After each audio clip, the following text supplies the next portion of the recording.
What's up, guys, and welcome back to another episode of the Honest Tattooer podcast.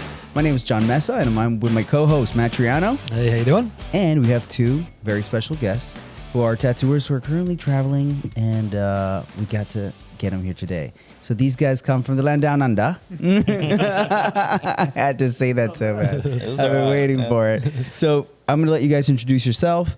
Always go your name, where you're from, how long you've been tattooing, and what kind of tattoos do you do? And we'll start right here to my right. My name is Hayden Thompson. I am from Melbourne. I've been tattooing for almost 8 years, and I do black and grey modern Japanese. Cool. Well said. Well said. I'm Jake Danielson. I'm also from Melbourne. I've been tattooing for nearly 13 years, and I also do some kind of twist on modern Japanese. Modern Japanese. Yeah, I'd say so. You're outnumbered just one episode with Japanese doing dudes today. Yeah. Is that a common thing in Australia? Like a Japanese twist?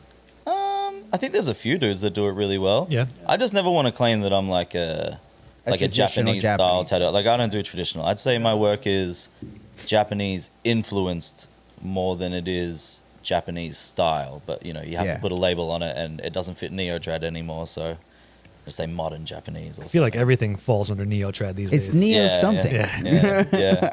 Well, I did neo-trad for so many years. Yeah. And then I kind of just kept putting more and more Japanese influence into it. So now it really just depends on the idea. So That's true. I never really know how to answer when someone says, "What do you do?" Pigeonhole yourself right now. Yeah. Yes. Like mine falls somewhere between illustrative black work and traditional Japanese. Just somewhere in the middle. Somewhere in the middle. Yeah. Little tidbits from each. Yeah. Yeah. Definitely not traditional, so... Out of all the styles, how did you land into the Japanese work? When I started tattooing, when I did my apprenticeship, my mentor, the guy that taught me how to tattoo, he did Japanese and realism, like black and grey.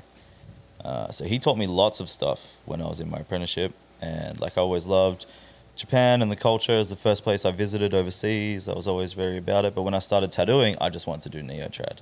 Like, Emily Rose was my favorite tattooer, and I was like, I just want to do that. And I pushed really hard for that for like the first 5 years. Yeah. And then I kind of was doing it, and I just couldn't figure out the way I always drew leaned into that, like the neo-trad stuff, but I couldn't figure out. I was still trying to find the thing that made it like me. Yeah. Right, like specifically me. And then I started doing like Japanese flowers with it, and then just got like re-infatuated with all the Japanese stuff and like studying all the different sort of influence and histories of it, and then just putting more and more of it into the work, and it just sort of progressed into that. Yeah. Which is kind of funny because like my mentor was teaching me how to do it at the start, like the basics, waves, background. He taught me how to draw scales, all little tricks and stuff like that. Yeah. And then, a koi fish would like come into the shop, and I'd be like, koi fish, like I just want to do I want to do a rose. And I'd be like, all bummed about this koi fish. Now I'm like, yes. I'm looking at my emails every day, like waiting, like someone, hey, I want a koi fish back piece. And I'm like, yes, let's go. It totally changes with time. Yeah. How old were you when you started your apprenticeship? 16. Wow. 16. Yep. So I've been drawing like tattoo design since I was like 12. Damn. Just for fun.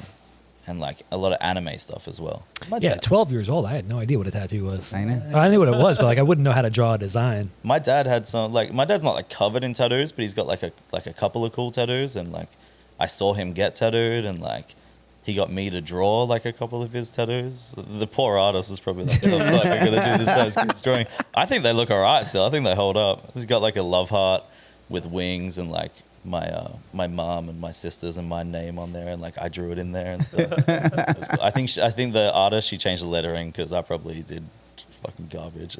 I think of the tattoo artist as like you're trying to get your dad like, so we're gonna change this up a little. He's like, no, my son drew this. We're gonna do it exactly like this. Yeah. And then like just being like, I used to ride like BMX was a big part of my life in my like early teens. Heavy music, rap music. Like all of the stuff that I was into, all the people, all of the like prolific figures in those areas were all tattooed. So I just thought that was sick. And I was like, oh, well, I want to get tattooed. And then It's because it is sick. it is It sick. is. yeah. His texture say. Cool. And I would draw, like, you know, I'd always be drawing, and I'd draw anime stuff, and then I start drawing like little tattoo designs. And in high school, like, friends at school like knew that I could draw, and they'd be like, oh, can you like write my last name on me in Sharpie? So I'd be doing like Sharpie tattoos at Doing lunchtime. tats. And then when I was like 15, I was like, oh, I could probably do this as Yeah, like that's a what I job. want to do. So I just I was like, oh, I'm going to do that when I finish school. And then luckily I fell into it earlier, and I dropped out so I could do my apprenticeship. Damn. So you just been tattooing. I never done nothing else. Nothing Yeah. else, just tattooing. I worked it's Hungry Jack's at home, but Okay. it's the same as Burger King here.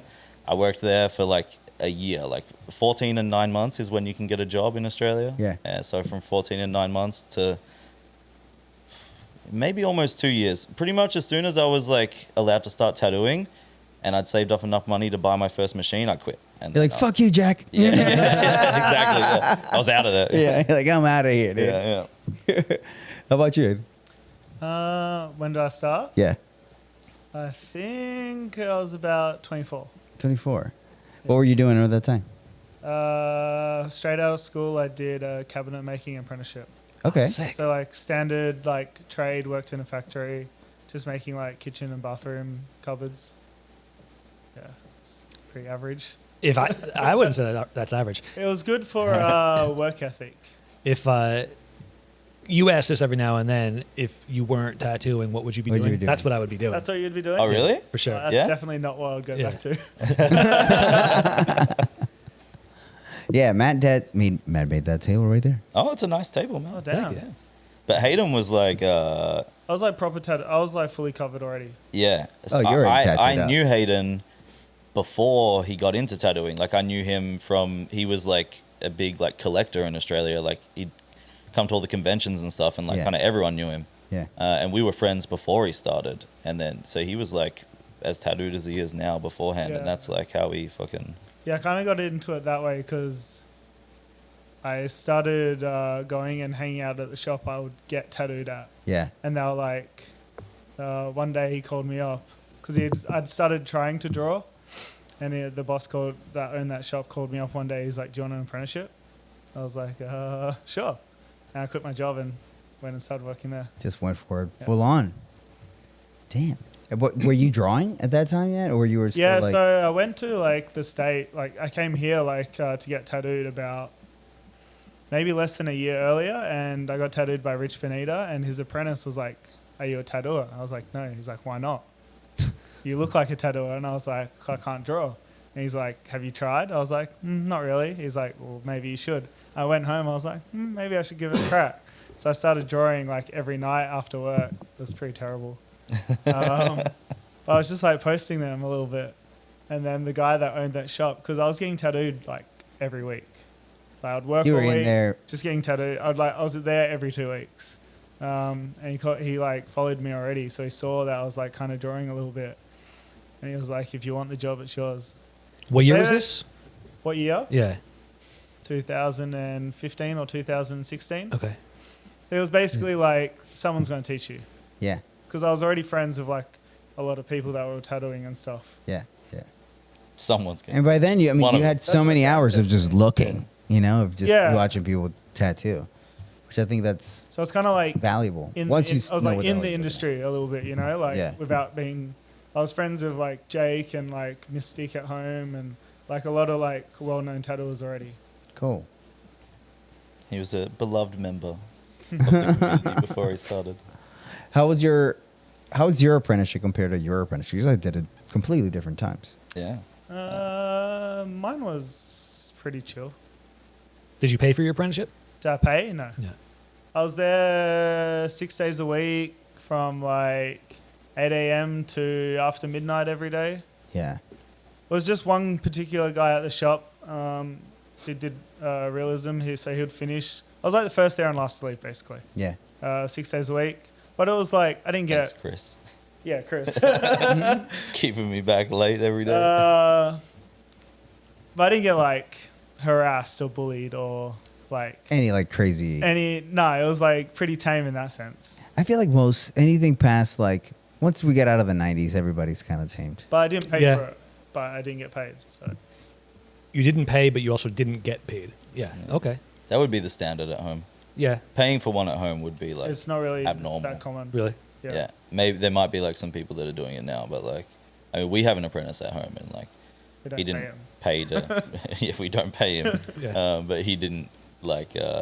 He actually has a pretty good situation, but he didn't pay us to do the apprenticeship either. I feel like it's pretty evenly split here. Yeah. Does he get paid at all? By you guys? Not by us, no. He was a videographer before he started his apprenticeship. Yeah. So the guys that own the shop, he does like video content Oh, for them. that's freaking So he great. kind of has like Yeah. 2 jobs in one. Yeah. And Yeah. So instead he of gets to going- like sort of support himself a little bit while he does his apprenticeship, which is good because That's so he good. does some long hours as well. Yeah. Yeah. We keep him at the shop Yeah. a while. Yeah. If you have somebody that can do great videos, put him to work. Bro. For sure. Yeah. He's really good at it, and that's like what he did before. But he's similar thing to Hayden. He'd been like around for a long time and like wanted to get into tattooing, and so we've been teaching him how to draw like everything from scratch, which is cool. It's kind of fun. That's great. Yeah. Yeah, has That's its awesome. moments, but it's fun. But I think my apprenticeship was kind of like like a old school apprenticeship, but like fast tracked.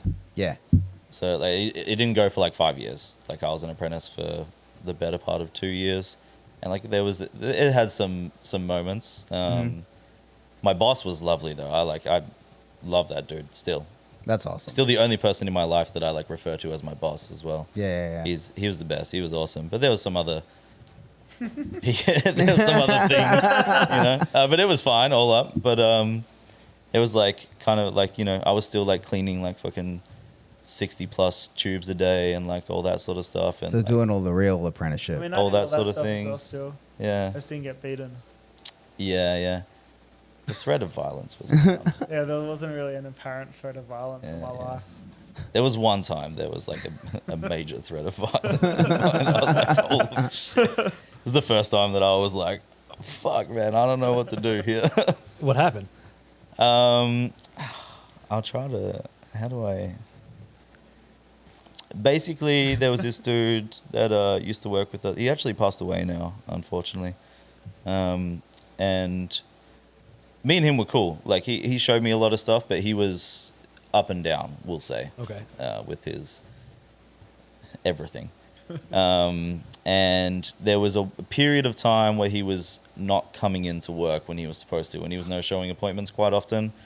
And there was this girl, she was like a young girl that was coming in getting a sleeve. It was like an Alice in Wonderland half sleeve, kind of like color, like 2010 style, we'll call it. I don't even know what it is. But I know exactly what what I you're mean, right? She was getting that sort of stuff, and she came in, and it was like the 3rd time or something that he had no-showed her. And everyone was kind of bothered about it. And my boss just said to me, like, you know what, man, this poor girl, like, she's not going to come back again after this. Like, you should tattoo her. I had time free because I used to do walk-ins during the day when I started out. And I was like, okay, I'll tattoo her. And I colored in like a little rose or whatever. And the dude who was doing the tattoo came in the next week, and he was like, I heard you like did my tattoo, and he like took me out the back and like slammed my hand on the table and got a hammer out and like Get out of here. banged the hammer like next to the thing. And then might not have been a hammer. It sounded like it. It was like an object of some sort, the stainless steel tables that we had like out the back where we would do like the cleaning. Yeah. It scared the shit out of me, dude. I was fucking so scared. And I think he was just fucking with me Yeah. to like try and like, you know, to try and scare, because he really took like a real sort of older brother role, you know. Okay, so because I was a kid. So there was no like real bad blood, but he's like, I'm gonna fuck with you. I mean, sometimes I think, it was, you know, he was a little. He was. Sometimes I was like, I don't know, because sometimes I would think that you're like, oh, you're just fucking with me, and be like, I'm not. You're like, just no joke. Yeah. But it was good. I look back on my apprenticeship really fondly. All the people that I worked with, we're still like, we don't catch up as much as I'd like, but we're still good friends. My apprenticeship was cool. And now you're just banging out freaking giant back pieces and leg sleeves and on the regular. Yeah, big tats. How do you get from that point to that?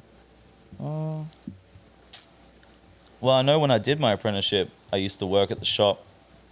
I'd go in during the day and do walk-ins or any like shop appointments that came in and booked in. You know, we kind of just gave whatever the work was to whoever it suited the most or whoever was available. And I'd do that all day. And then because I was young and like through the crowds that I was hanging out with before I started tattooing, a lot of my friends were like a little bit older than me and a lot of them were like just turning 18. So they were all super excited to get tattooed and super excited that I was tattooing. So I would get them, even after I'd started doing walk-ins and like making money tattooing, I would get them to come in at like 6 p.m. So like almost after hours, the shop would be open till like, for walk-ins, till like 7 or 8. Okay. And I'd get them in at 6 p.m. and then I'd tattoo them for free, or as it went on a little bit further, like half price or whatever, like super cheap. So I could do like my stuff. The things that you wanted to The like, things that I wanted to draw. Yeah, I had a couple of like good mates that got like a lot of tattoos. They're shitty tattoos now, but like, you know, they taught me a lot, you know. I'm super appreciative of those. So I did a lot of that, and then that kind of like jump started me into like, it's also like simultaneous with the time that Instagram was like starting to take off. Really starting to take off for tattooing, and like those sort of like people were starting to use it to like find stuff. So like those two things just kind of, I had early on in my career like a portfolio of work that was what I wanted to do and that I could advertise on Instagram to get more work, and it just started coming. So like after like a year of like being on a machine, I was like booked out and just doing like cool neo-trad stuff all the time. Fuck yeah. And then it just kept rolling. And then the big stuff, I think like maybe I've been tattooing for, I mean, probably not as long as I should have been. Like, in hindsight's 2020. But I put up this like, I did like a little book of thumbnail sketches for like backpiece projects. Yeah. Just seeing if people would book them in, and they all got booked. And then from then, it was just, I was just doing like big stuff all the time. Damn. And I reckon it's been probably like the last like 8 years, it's been like majority like sleeves or bigger. And then now at home, it's back pieces most of the time. I remember like one time, like I get a lot of half bodysuits, I should say.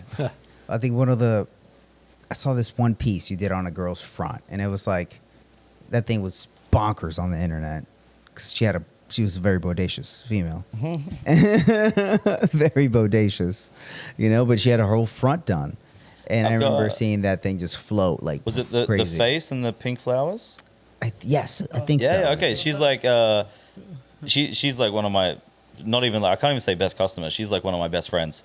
I met her through getting tattooed. She came and got her chest tattooed by me when she was 18 at my first shop. Yeah.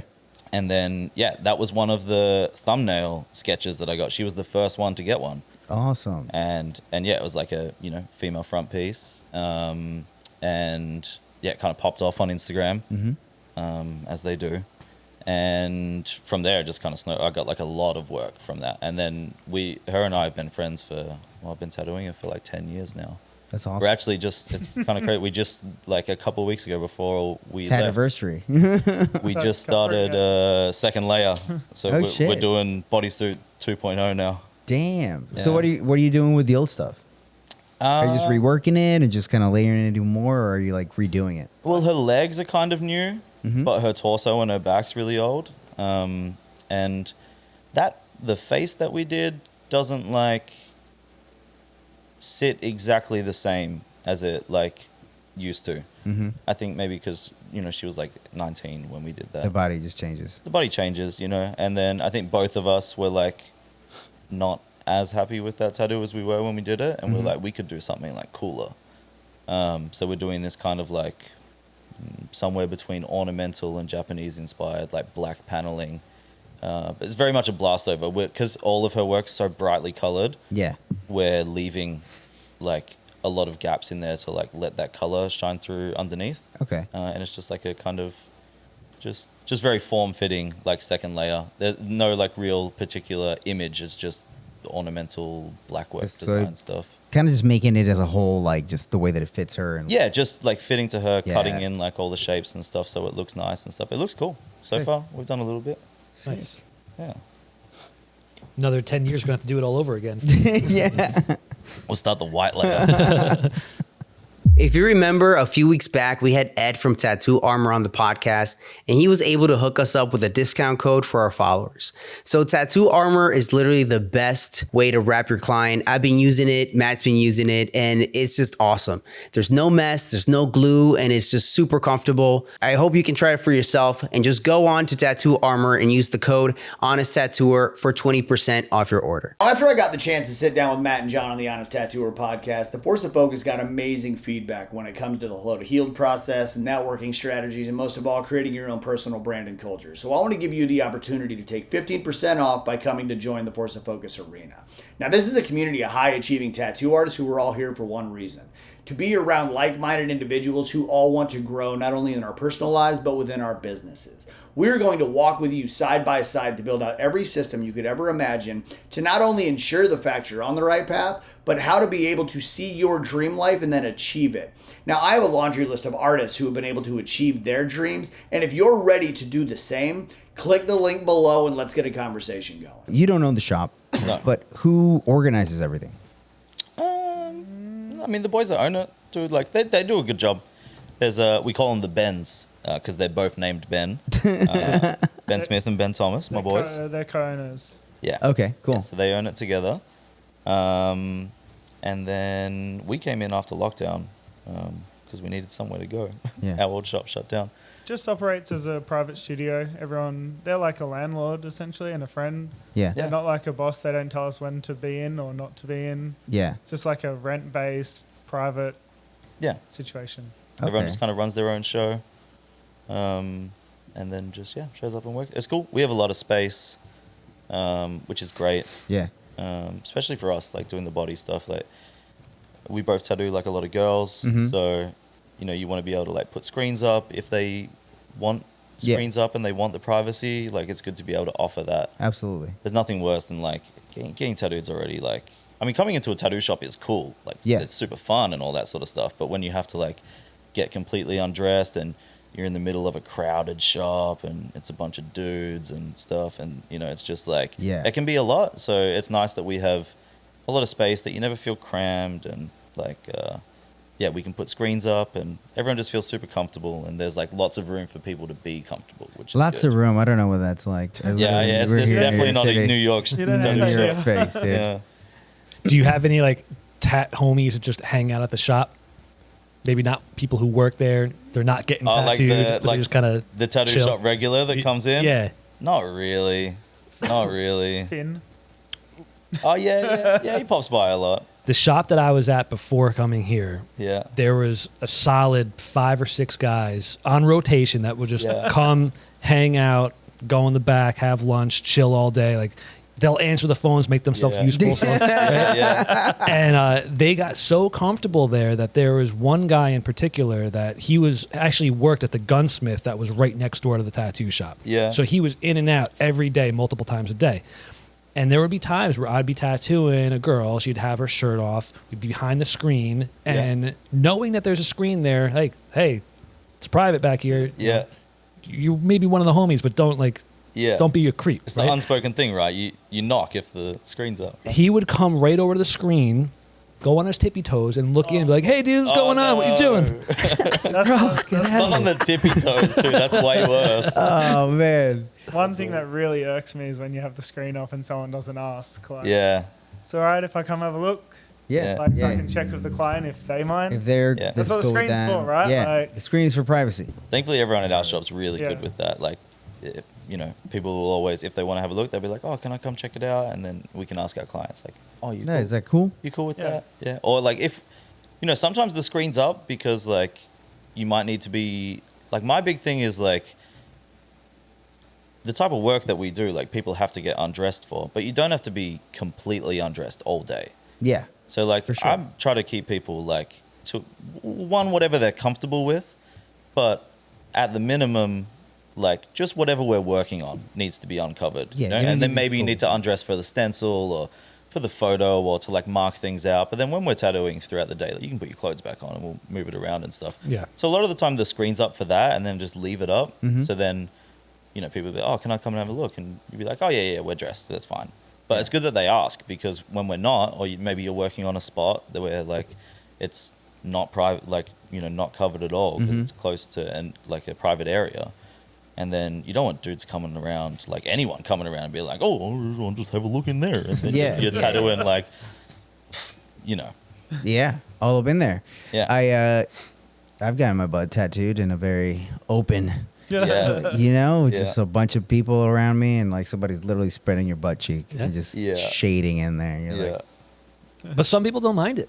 yeah, I didn't mind it. Yeah. I didn't really care. I mean, it's part of the experience, right? But it's Everybody's nice to be able different, to. though. It's nice to Everybody's be able to different. offer it Yeah. at least, you know, have the room to make people Absolutely. feel The level of comfort, everybody's going to be different. Some people just really want that privacy. I just recently finished up 2 back pieces. Yeah. One was on a girl who was very much like, give me all the screens. I don't want anybody to see. And then Yeah. one, the girl was like standing out in the street naked so we can take pictures. Like, Yeah. totally different. Yeah. And for the first few sessions, I couldn't remember who was who. So Oh, right. Yeah. I was like, you want the screen, right? She's like, no, we're good. Don't worry about it. I'm like, Yeah. okay. I'm like, I'll just ask every time. Yeah. Yeah. Just in We case. both got clients that are like either of those. Like some will come in and just like They're already get undressed. get undressed straight away. Yeah. And they're like, I'm ready to roll. And then others will come in and, you know, set the screens up and stuff. And I don't mind either way. Either's fine. Whatever the customer is comfortable with. I got a lot of heat for the girl who was taking pictures out in the street without her clothes on Instagram. Like, Oh yeah, because it looks like you made her do that. Yeah. Right? Yeah. They're like, yeah. oh, you're such a creep. Yeah. Why would you do that? It's like she was cool with She it. was cool with it. Yeah. I asked, and she was like, yeah, let's do it. Yeah. That's one big thing though. Like since I started doing the larger body work Mm-hmm. and stuff, you know, an outdoor photo is the best. Yeah. Daytime outside, perfect. But can't always ask people to do that, so I had to start taking photos with those like the CPL lenses. Yeah. Yeah. And that's a hot topic because it photoshops your Like, tattoos. oh my away. God. And like, it really doesn't. It really doesn't. You know, I think the only times where it looks a little bit too much is if you don't have, like, if you take off all the lights and it's just Like complete curtain. darkness, you know, and then Yeah. you just, I think it has the ability to make it like people can like really crank the contrast down. yeah. Turn the lights off, put the black screen down, and then it does look Photoshop. Then it looks but like if you too just much. like use it and then just to like get And like the a little bit of glare. natural light, Yeah. you know, Yeah. and We usually just take it like, we have like a corner where we take our photos at the shop, and it's like a darker corner, but we rarely turn the lights off, and Yeah. we just flick on the same light that we'd use to take photos normally. Yeah. It's just got a little thing on it, and then you just turn the filter, and it gets rid of the glare. That's it. yeah, lights off. Oh, to be fair, every now and then, it like certain tattoos. I feel like with reds, it makes, Oranges too. yeah, it makes them look really good. Yeah. And you're Way like, extra. well, it's a little brighter than it looks in person, but also the photo without the lens is like way duller than it looks in person. sure. So you just use your imagination. It's somewhere in the middle. I would prefer to take natural light photos all the time, but that's just. That would be the best. But And in the wintertime, you know, it's dark by the time we finish tattooing. So what do you want me to do? Fucking turn on the sun? Like I can't. Like, I gotta take a photo, and I gotta take it with a light. So I may as well get rid of the glare. get a little bit of glare so you can see Yeah. what's going on. Yeah. I think it Sucks for matters. black and gray though. Ugh. They're terrible for black and gray. It gets It's so- too makes it crazy. so red and Yeah. Yeah. like scratchy looking. Yeah. It's too. I mean, that's every black and gray tattoo though, unless Yeah. you like wait forever for it to like settle down. Mm. Yeah, black and gray. I like settled photos. That's the best way. Yeah. Mm-hmm. Settled, even like a couple of months, and it's like Mm-hmm. butter. Yeah. You see them butter tats. What's how's tattooing in Australia right now? For us? For us, busy. I'm very busy. I'm the busiest I've ever been. Mm-hmm. But the shop is quiet. Super, like, besides me and Jake and the guys that own the studio, people are in like 2 days a week. It's up and down Yeah. for them, a lot of them, and it's the same, like across the board. Yeah, Like, that's people- what I keep hearing Kind of from the same everybody. like Yeah. the whole Australia. Everyone seems like it's quite a quiet time. There's 12 tattooers that work with you guys because you said they're about 15, 12 to 13, yeah. Yeah. Okay. I forget.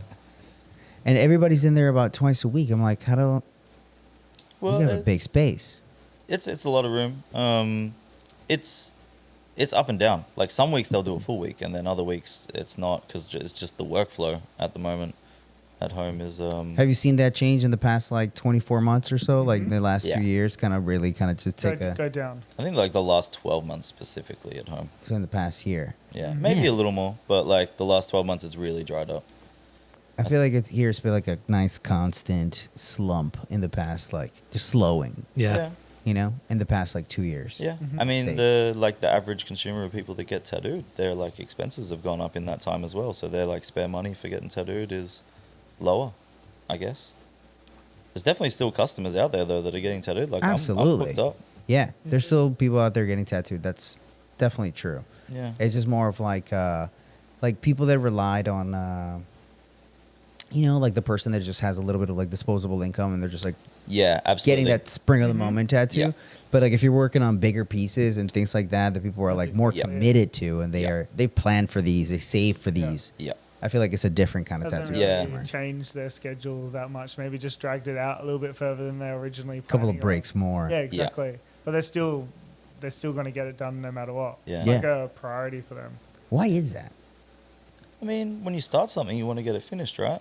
Well, feel for like- sure, but I feel like the mentality of like the customer that gets like the big tattoos versus Just more dedicated. I Yeah. feel like because like Yeah. someone's coming in to just get like a little rose or something, and they don't. They're not bothered if they have to wait a year or so. But like someone that's starting a bodysuit, like they want to be covered. Yeah, yeah.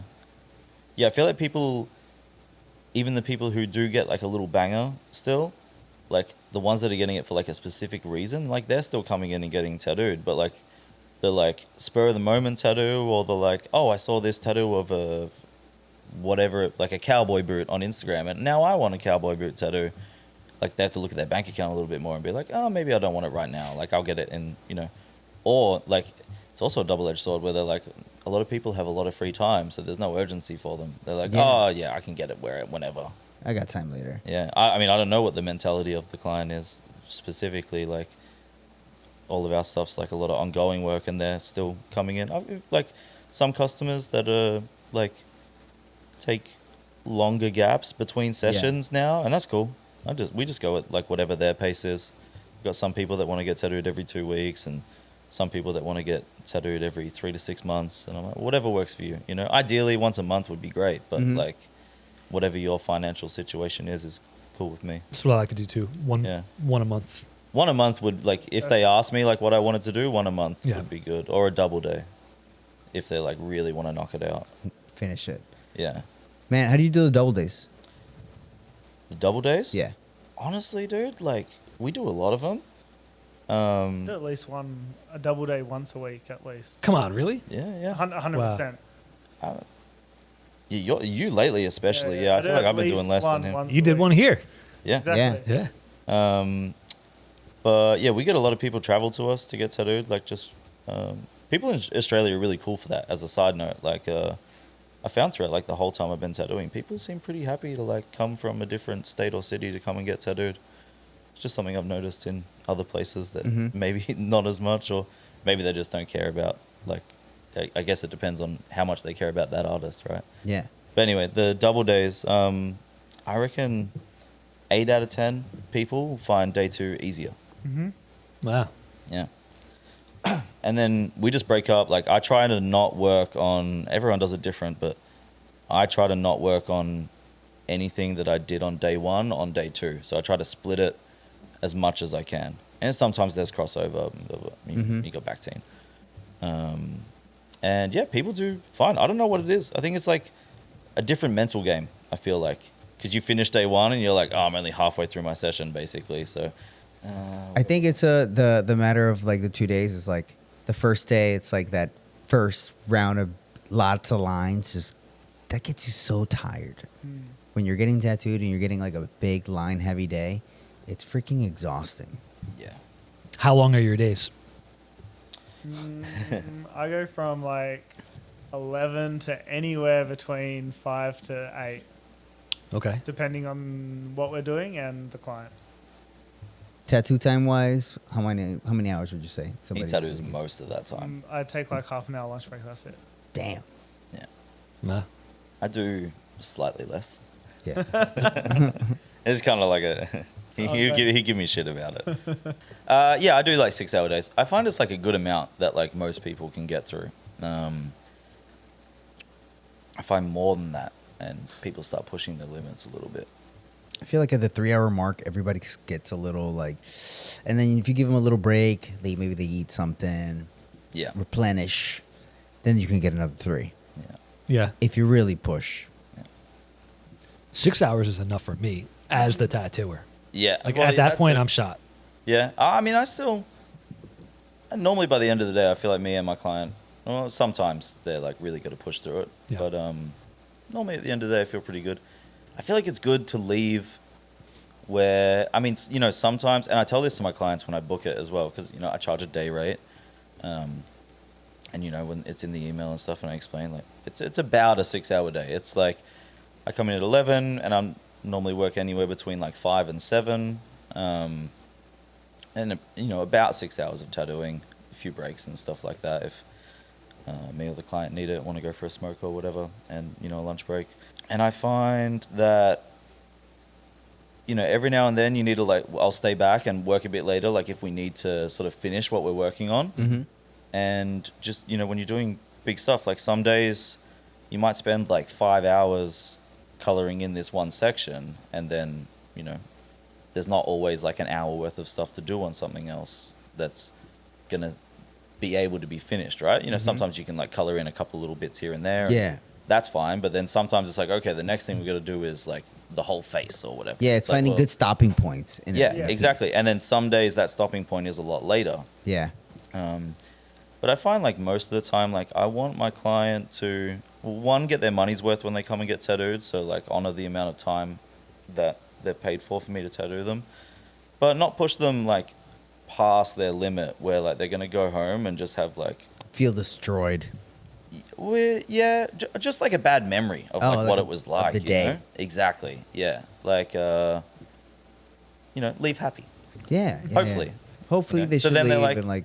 They come back feeling like I can do this again, because they're going to have to do it somewhere between 6 and 20 times. So it's like, you know, I don't want them to feel like every time they come in that they can't do it, you know? I feel like I've had people that I stretch a little bit too far, and then they're less likely to book right away. Like they need like a little bit of like take a forget me not. Exactly. Yeah. Yeah, exactly. But yeah, I feel like whenever we leave, and, you know, sometimes I'll pull up, you know, from the day and ask how my client, like how they're feeling, and they'll be like, yeah, I actually feel really good today. And I feel like they're always like more excited to come back, because they're like, oh shit, like I did it and I feel fine. And they're like, sweet. But then the other days where you're like, all right, we're going to really push your limits today, like we need to get this done, they're like, oh man, I cannot wait to see the backside of you. You know, they don't want a piece of me after that. So with the day rate,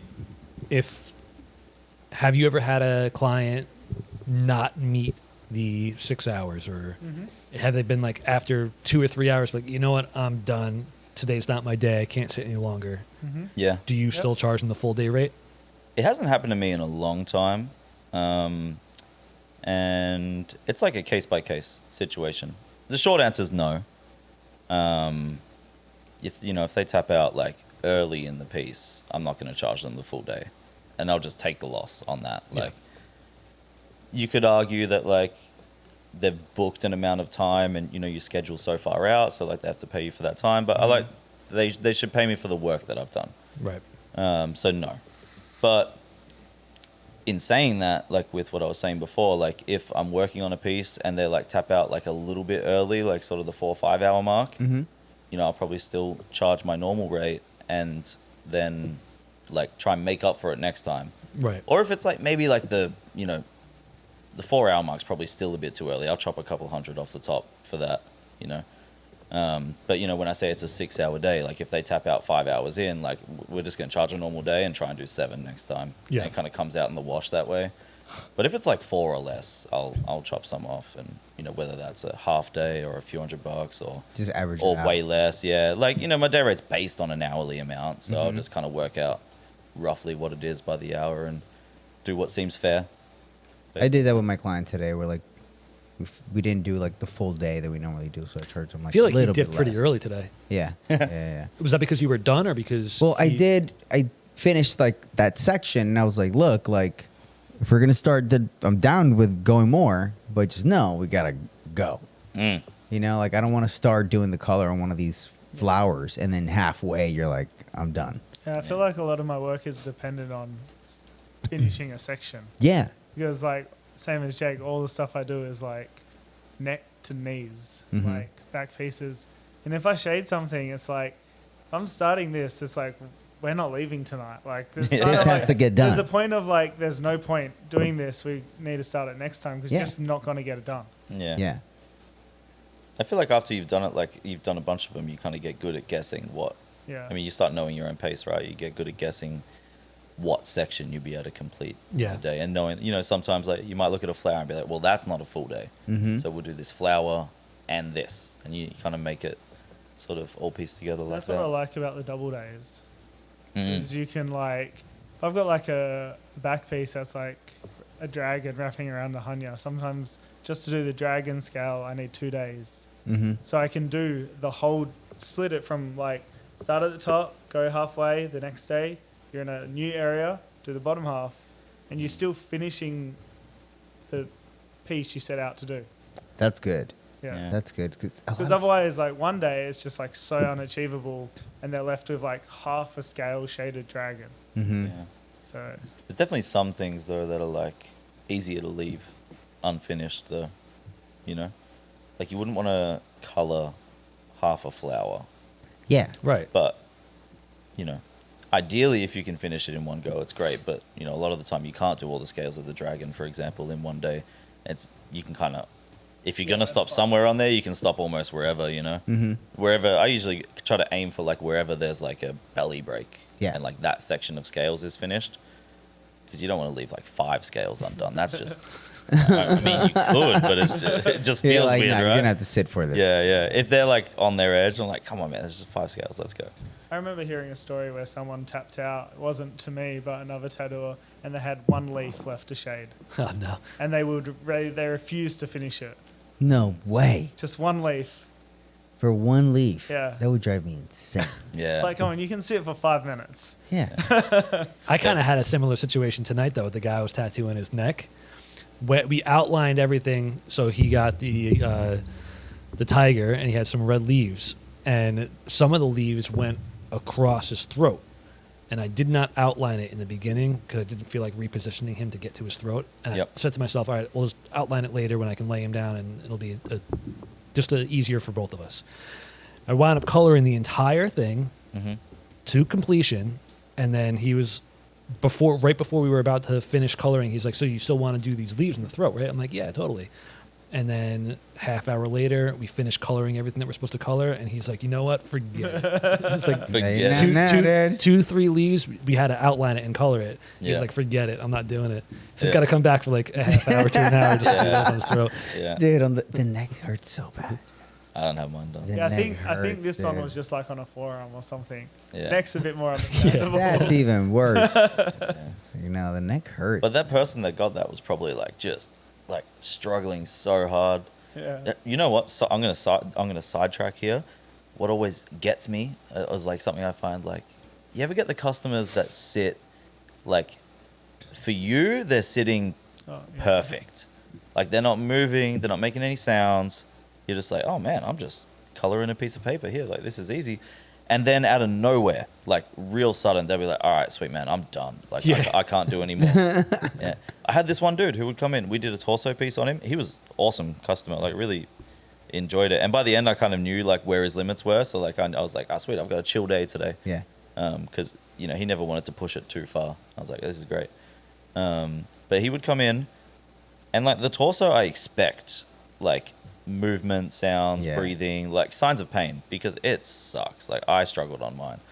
And he would come in, sit like a corpse, just perfect.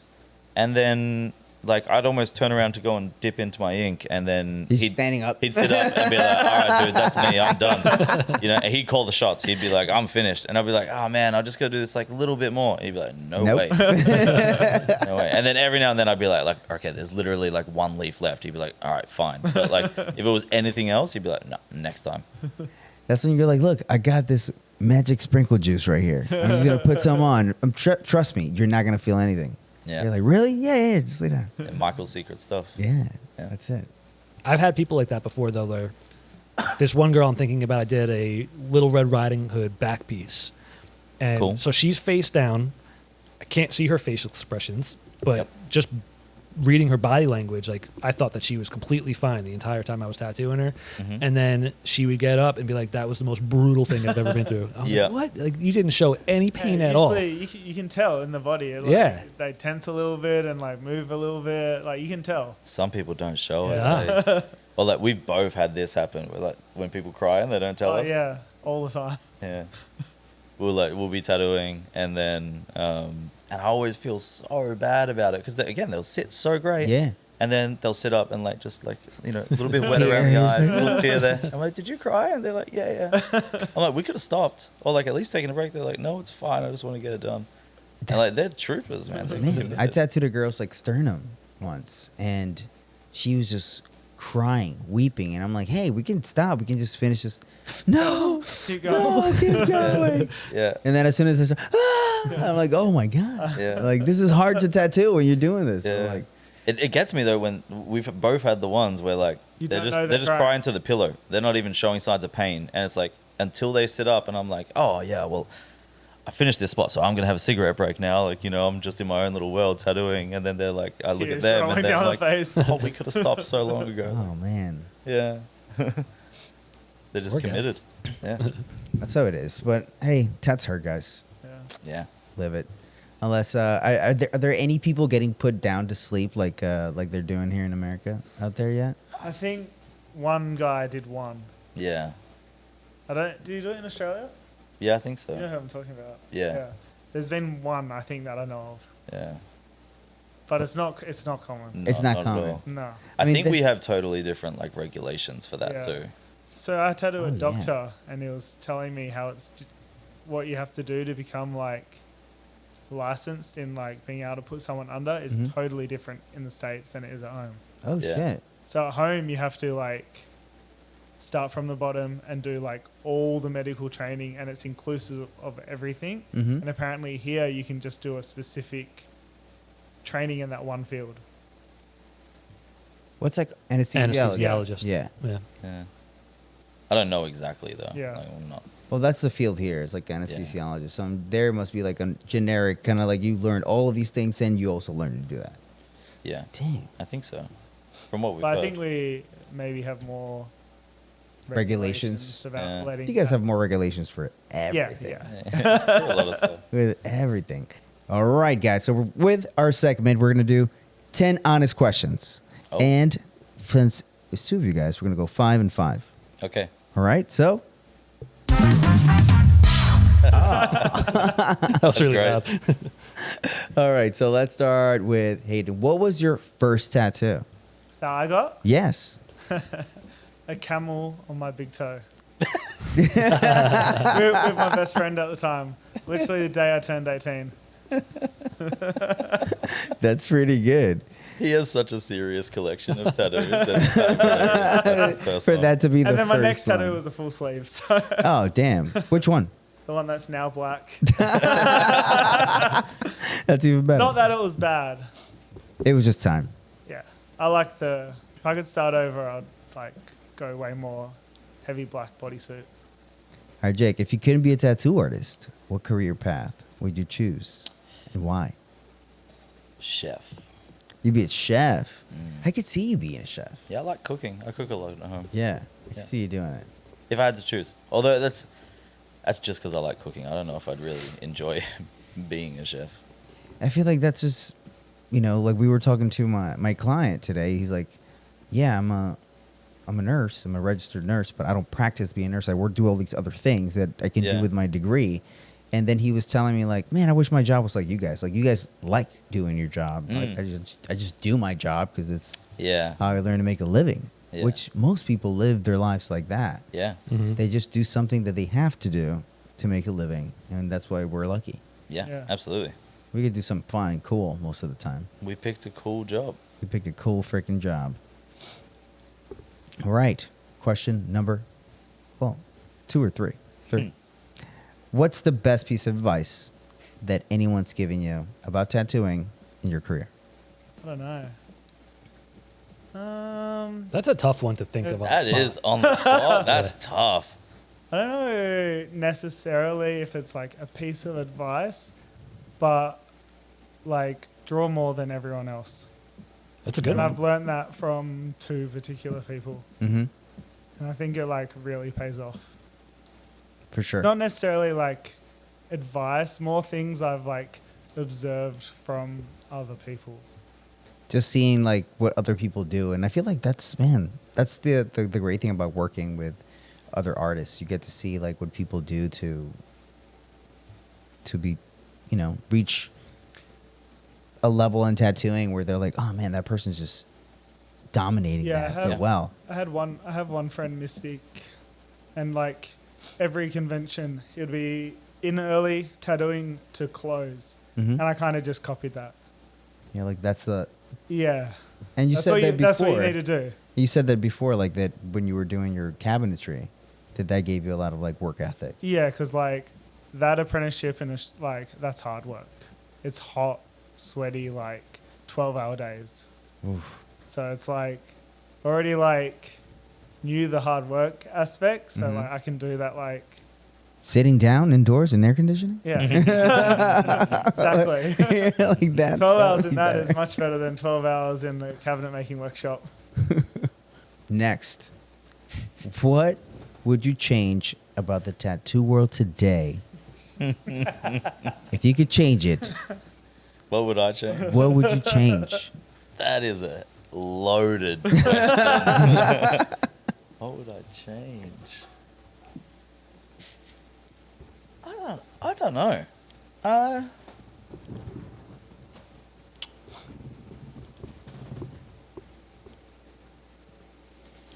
Honestly, I'm not that bothered by much. Like, I can't think of one thing That sticks out. that sticks out. There's like a lot of smaller things or whatever. I can't think of one thing in particular that I'd be like, oh, I have to change this. And I might just be blanking because it's like the questions on the spot or whatever. These are hot on the spot. These are hot on the spot questions. I feel like there's a lot of stuff that a lot of people are really bitter about, and some of them need to look inwards, I would say. Yeah. Like, I think there's some things that are like, it's probably your fault, dude. I feel like almost everything, it's usually your fault. Yeah. Whether you made a good decision, a bad decision, it's probably your fault. You made I it. feel like I some mean, of the bad things are later down the track good things for us. Like, we'll cover those bad tattoos up. Yeah. Yeah. I don't mind to cover up. I like cover up. when the like People have always been getting shit tattoos. Yeah, so, exactly. like, I'll cover it. But I don't know. I feel like there's good in all the bad and bad in all the good of tattooing. So there's like, some things that some people might complain about might not necessarily be as big a deal, Yeah. Like there's a lot of like shit tattooers. Like, you know what, maybe if I could change one thing, I'd just scrap all the like Amazon being able to sell tattoos. And take it back to like having to actually learn how to tattoo. But in saying that, like how am I going to word this? You get all these kids that are coming out and putting absolute garbage on themselves and on their friends, and they're doing it unsanitarily or whatever. People were doing that before. Yeah. You can't act like you weren't able to buy coil machines on eBay or from like a dodgy market. Like, it was harder, but everything's easier to get these days. Yeah. And like, I don't know, man. I feel like if you're a tattooer and you've been like, I see these old heads that have been around for ages, and no disrespect to them on it or in it. Like, I understand their anger with the situation. But if you've been around for 20 years and you can't compete with a 16-year-old that picked up a kit off eBay, like, you probably suck, bro. You need to Just get better. Yeah. Like, there's no person that bought a tattoo machine off eBay that's affecting my workload. I'm not losing customers to these people. They're not doing like what I don't like it.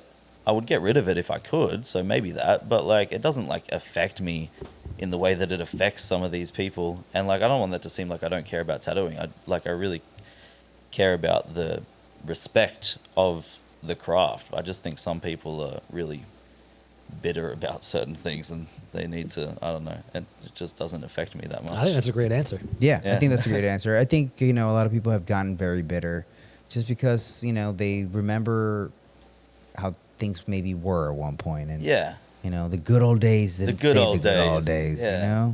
But guess what? You are living in the good old days. That's what people always say. Like, Yeah. But you're absolutely right that a lot of times the people who are complaining are the ones who have a terrible portfolio that they can't back it up. Yeah. So they are angry that these kids are just coming into it and they're already better than Yeah. some of the guys who've been doing it for 20, 30 years. Yeah. I think sometimes they're mad at the ones that aren't better though. Like, they're mad at those kids that are picking up kits off Amazon and doing these like horrible little, I don't even know what, cyber sigilism tattoos or whatever. Yeah. I didn't mean to shade a genre then, but just scratchy sort of stuff or Yeah. whatever you want to call it. People like that stuff or whatever. I think they get mad at those because like they hate them and like objectively they're terrible Yeah. tattoos. And that they like grab that as like a point to be really like upset about, but like they're not taking the work from you. Like you weren't doing those tattoos. you weren't doing those cyber sigils. Yeah. Yeah, Yeah. like I think it's finding.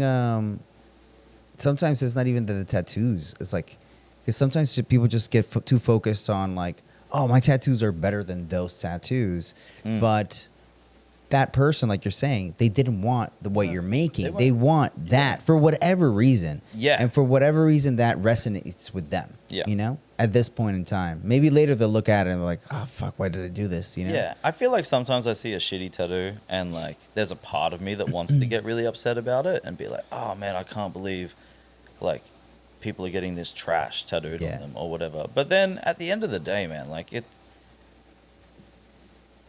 I have a bigger problem with when people try to sell shit that like trying to sell that they're better at something than they are, right? Yeah.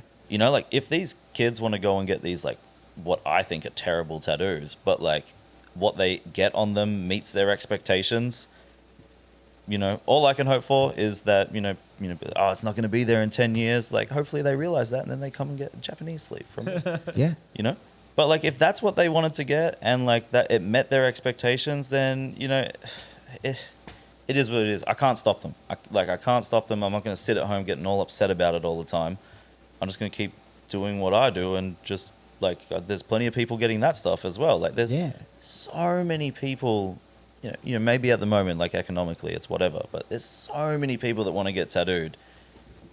And people will say like, oh, there's too many tattooers. It's an oversaturated industry. Like the ratio of people that want to get tattooed versus the amount of people that are tattooing still is way more. Like everyone can eat. Everyone can eat. And like there's that, and if they can't, like an economic crisis like this, like hopefully it's going to pick out the weak and the people that can't fucking keep up.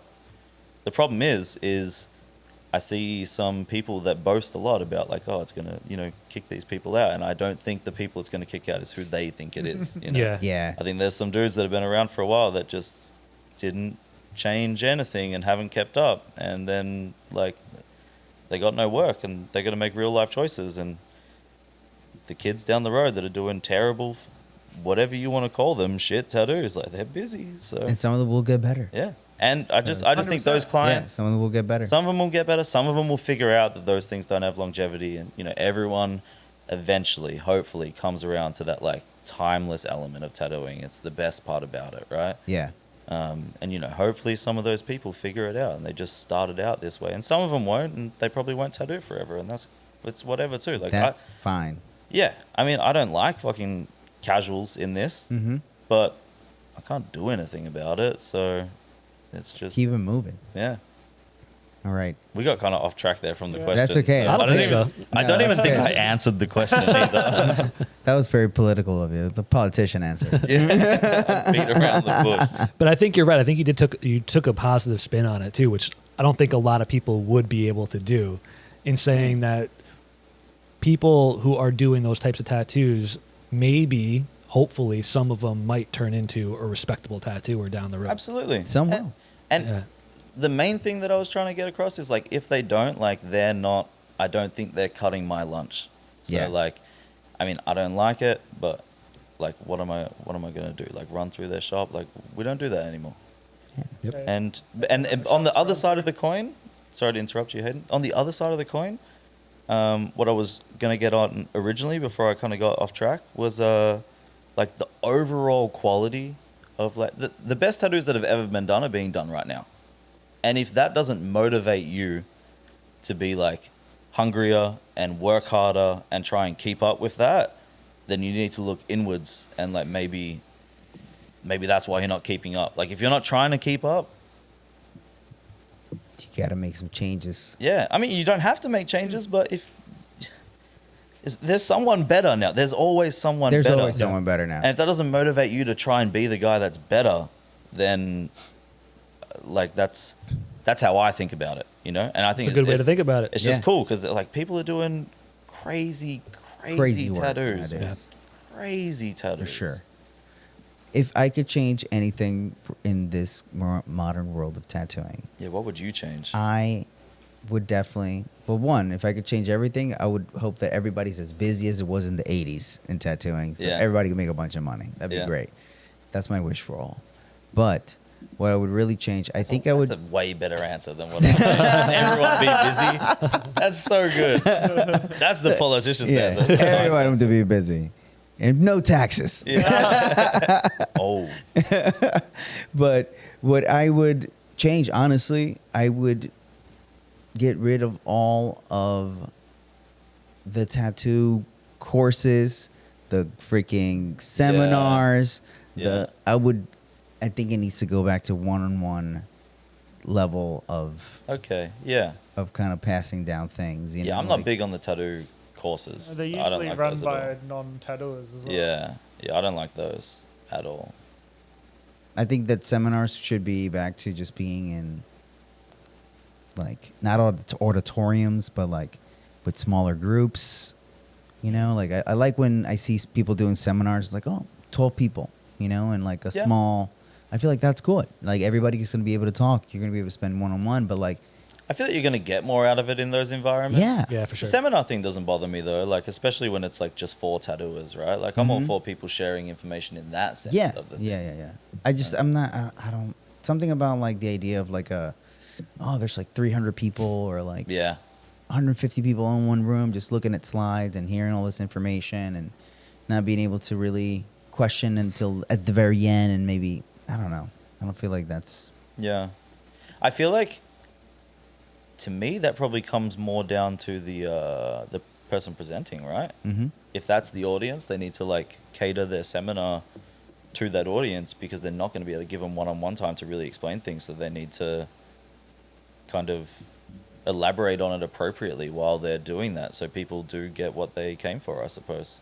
I agree with that, but I feel like most of the people that are teaching, like most tattooers aren't teachers. That's the Yeah. other thing, right? Yeah. Even when it comes to like apprenticeships and stuff, like not every tattooer is a good teacher. No. I'd argue that the vast majority Or not. also are not. Most of the people I know in tattooing are fucking social weirdos, man. Yeah. You go to a convention and you're like, there's a whole bunch of dudes standing around that are like, no one wants to like.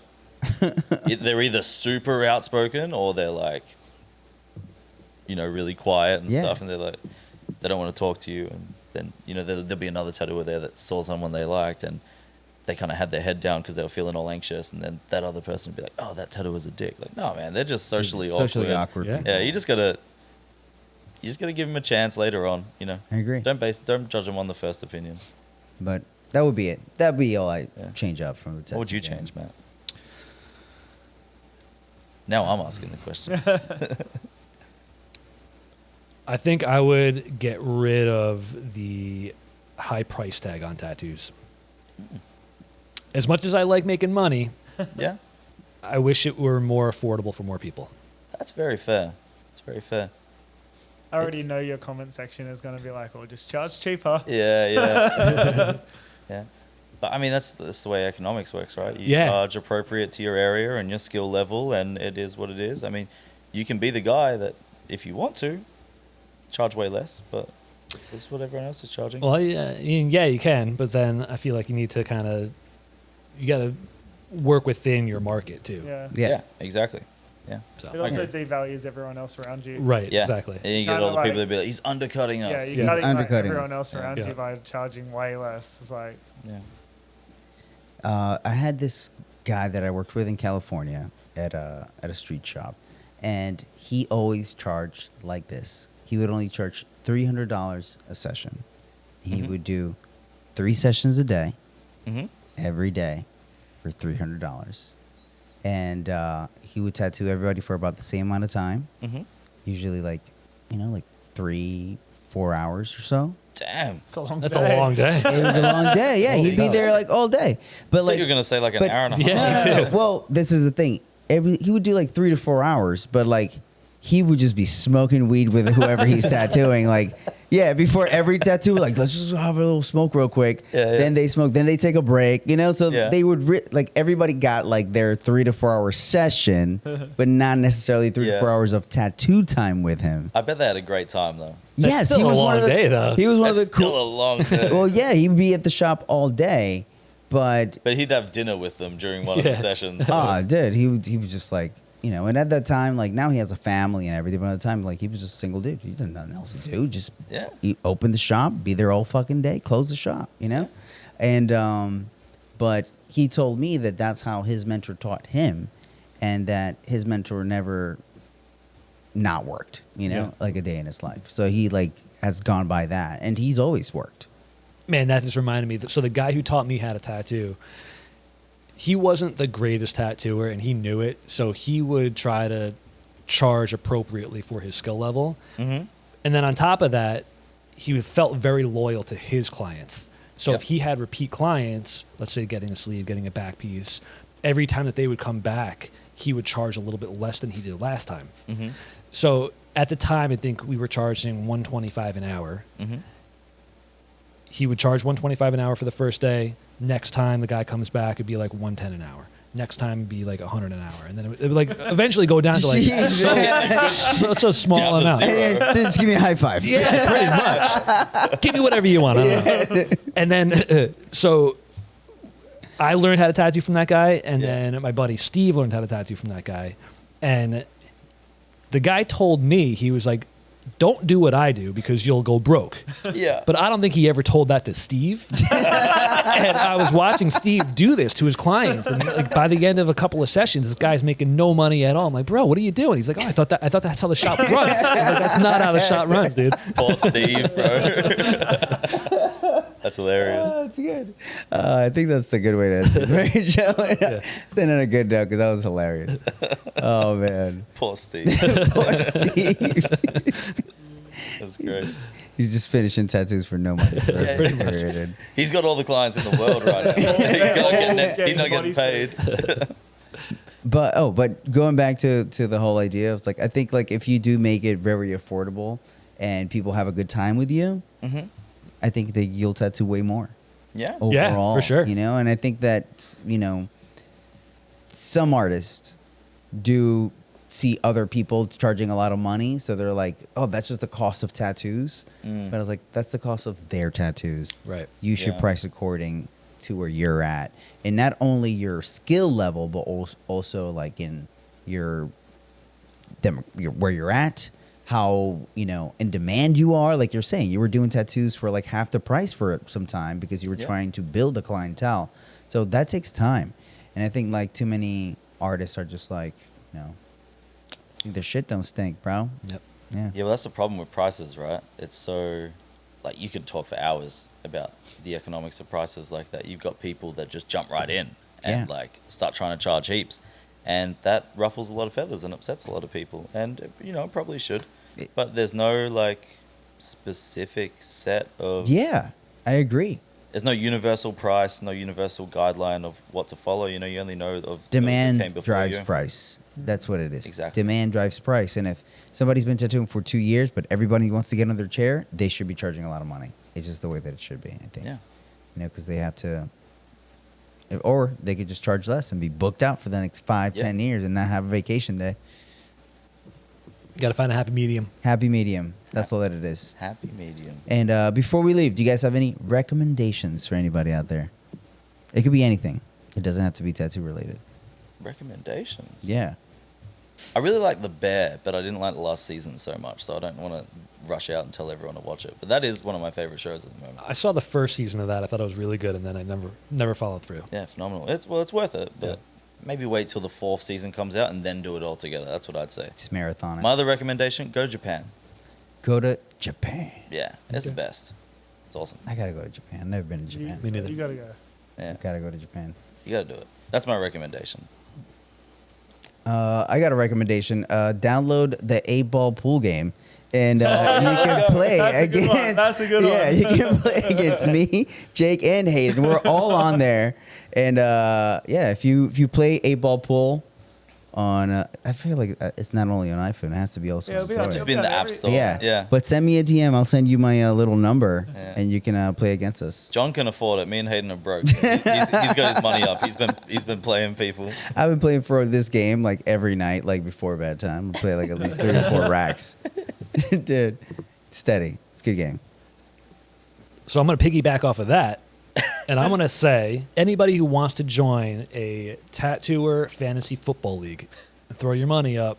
I say let's start a league. Let's start a league. Hit me up. Let's start a tattooer fantasy football league. Oh shit. I think that'll be fun. That'd be fun. I don't know. I don't gonna know be any hard to players, follow but I that feel one like I up. do it. Yeah. What you got? You mean you can't follow up 8-ball pool fantasy football in Japan? I'll ask you a recommendation. I'm just based on the shirt that you're wearing right now. What would be a tattoo convention in Australia that you would recommend for people to do? There's 2. One in Sydney in November called Iron Gate. Mm-hmm. This November will be the 2nd year they've run. It's like a more prestigious invite-only convention. And then the other one is in Melbourne. It's the shirt I'm wearing, Rites of Passage. So I've been around for quite a while now. They're Dope. like the 2. The 2 main ones. Yeah, one's Yeah. the Sydney one's in summer, the Melbourne one's in winter. So I guess depends on when you like traveling, but Okay. they're both like big, good exposure, well-run conventions. Awesome. Yeah. Oh shit. Cool. Before we go, I just want to thank our Patreon supporters. If you want to help support the show, check out patreon.com/honest-tattooer. This week, we are thanking Mr. Doug Hughes for joining on. Doug Hughes, thank you so much. Yeah, there you go. Yay, Doug, all right. That's it. All right. Awesome. Well, guys, thank you so much for hanging out with us. Thank you guys Thanks for for having us. coming all the way from Australia. Yeah, we it's nice to appreciate be it. here. And we'll see you next time, guys. Take care. Peace. Peace.